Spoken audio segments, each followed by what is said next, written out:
Hindi, makinig kayo. Sacra at facere. Sabi niyo, sacra, facere. Ito po yung pinagsama. Ang ibig sabihin ng sacra, sacred.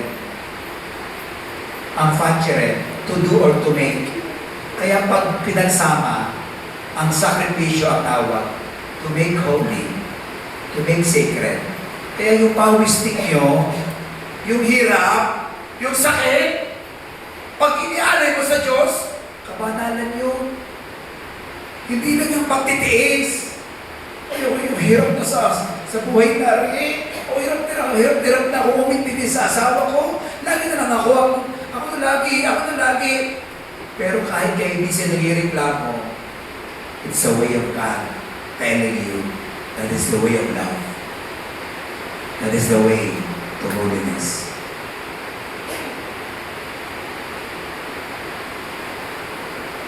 Letter D.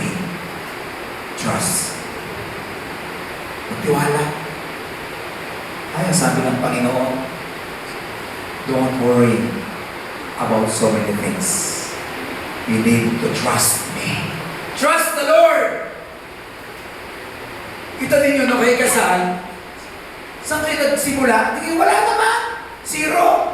Mga sige, may utang pa. Nung nagsabugan, salamat naman. May naibayad sa cater. Yung iba sa inyo, sa dami ng mga ninong at nina, hindi, kahit paano may naibang kaunti, pero lahat ay nagsimula sa wala. But look at you right now. Hindi lang mo pera pinag-usapan dito. Your values, your character, your love, your faith in God. Tamang-tama sa dafis. Laging-laging may paraan ng Diyos para tayo mapalapit sa Kanya. Huwag na wag natin kalilimutan.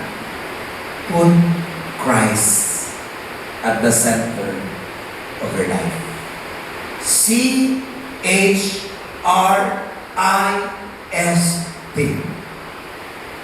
Communication.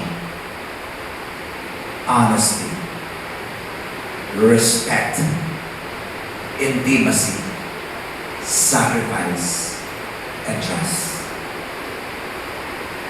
Kapag lagi nasa gitna ang Panginoon, you will live happily ever after.